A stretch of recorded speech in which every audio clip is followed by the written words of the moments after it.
दोस्तों, आज हम हाल ही में रिलीज हुई She Hulk Attorney at Law इस सीरीज का फर्स्ट एपिसोड एक्सप्लेन करने वाले हैं।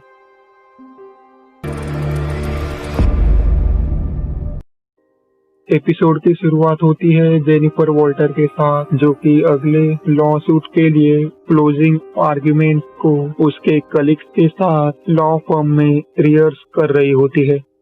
फिर उसके बाद जेनिफर अपना फ्लैशबैक बताती है, जिधर ब्रूस बैनर और जेनिफर वॉल्टर को हम देखते हैं। दरअसल दोनों कजिन्स होते हैं। वे दोनों कार से जा रहे होते हैं। उधर हम देखते हैं कि ब्रूस ने अपने हाथ में रिस्ट बैंड पहना होता है, जो कि ब्रूस एक्सप्लेन करता है कि ये रिस्ट बैंड उसे हल्क से बदलने से रोकता है। फिर थोड़ी देर बाद अचानक एटमॉस्फेयर में स्पेसशिप एंटर होती है और कार के सामने आ जाती है। इसकी वजह से कार के साथ ये दोनों रोड से नीचे गिर जाते हैं।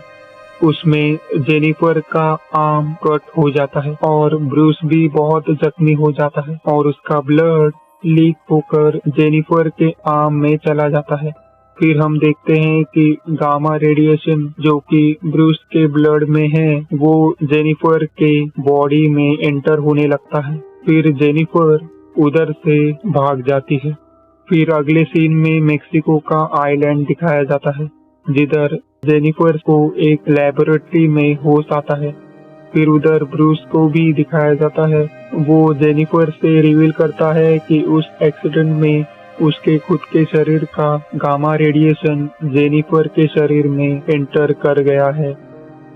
वो जेनिफर को बताता है कि कैसे उसने और उसके बेस्ट फ्रेंड टोनी स्टार्क, जिसे वो खुद बहुत मिस कर रहा है, उन्होंने मिलकर ये लेबोरेटरी बनाई है। और आगे ब्रूस बताता है कि कैसे उसने इस लैब का यूज ब्रूस और हल्क को एक ही पर्सन में इंटीग्रेट करने के लिए किया था। और उसी दौरान ब्रूस ने रिस्ट बैंड भी बनाई थी। फिर जेनिफर ब्रूस को एक और रिस्ट बैंड बनाने को कहती है, पर रिसोर्सेज की कमी के कारण ब्रूस एक और रिस्ट बैंड नहीं बना सकता था। और ये लैब हल्क को कंट्रोल करने के तरीके के रूप में भी काम करती है। इसलिए ब्रूस जेनिफर को उसके हल्किज्म को ट्रिगर करने के लिए एक केज में रखता है। दरअसल ब्रूस इस तरह से जेनिफर का उसके हल्क पर कंट्रोल है या नहीं ये चेक करना चाहता है।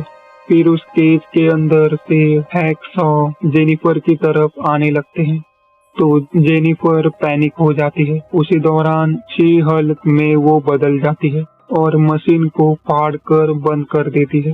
वो फिर कांच के दरवाजे को पटक देती है और उसे लैब में फेंक देती है, जिससे वो डिस्ट्रॉय हो जाता है और इससे लाखों का नुकसान भी हो जाता है।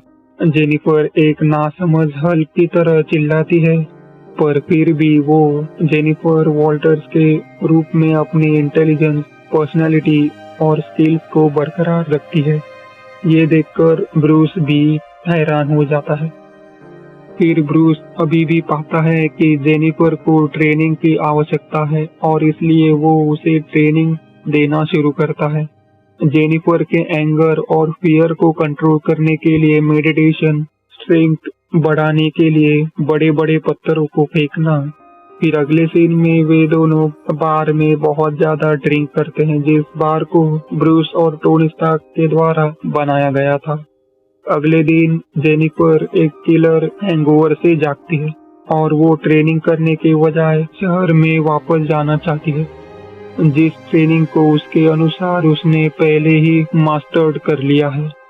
पर ब्रूस ऐसा करने से मना करता है और वो जेनिफर को अपने हल्क पावर से रोकने की कोशिश करता है और यही शी हल्क और हल्क के बीच लड़ाई शुरू होती है और आखिरकार बार पर गिर जाते हैं। उसकी वजह से वो बार डिस्ट्रॉय हो जाता है।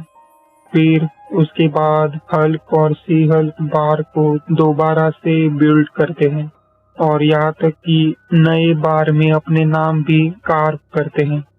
और अंततः ब्रूस जेनिफर के शहर जाने के डिसीजन से सहमत हो जाता है। फिर आगे फ्लैशबैक समाप्त हो जाता है और हम देखते हैं कि जेनिफर कोर्ट के मुकदमे में अपनी क्लोजिंग आर्गुमेंट देने के लिए तैयार होने की कोशिश कर रही है, जिसे हमने फ्लैशबैक से पहले एपिसोड के शुरुआत में देखा था। फिर आगे जेनिफर जिस मूवमेंट को कोर्ट में बोलना चाहती थी, उसी वक्त टिटानिया नाम की औरत उसे बुरी तरह से इंटरप्ट करती है और वो कोर्ट में तोड़फोड़ करना शुरू करती है। फिर जेनिफर की सबसे अच्छी दोस्त निकी जोर देकर कहती है कि सी हल्क को बाहर निकालने का वक्त आ गया है, पर जेनिफर एक्सक्यूजेस देती है कि उसे अपनी ये ड्रेस बहुत पसंद है क्योंकि सी हल्क में ट्रांसफॉर्म होने के बाद उसकी ये ड्रेस फट सकती है। उसके बाद टिटानिया कोर्ट रूम के लोगों को और ज्यादा नुकसान पहुंचाना चालू करती है। तभी जेनिफर सी हल्क में ट्रांसफॉर्म होकर लोगों को बचाती है। आखिरकार वो टिटानिया को एक बड़ा झटका देकर नीचे ले जाती है, जिसके बाद टिटानिया दीवार पर टकराकर बेहोश हो जाती है और फिर जेनिफर अपने ओरिजिनल रूप में वापस बदल जाती है और जज से कहती है, I am ready to give closing argument. और इधर ये पहला एपिसोड खत्म हो जाता। दोस्तों, अगर आपको हमारा एक्सप्लेनेशन अच्छा लगा हो तो इस वीडियो को लाइक और आगे ऐसे वीडियोस के लिए चैनल को सब्सक्राइब जरूर कीजिएगा।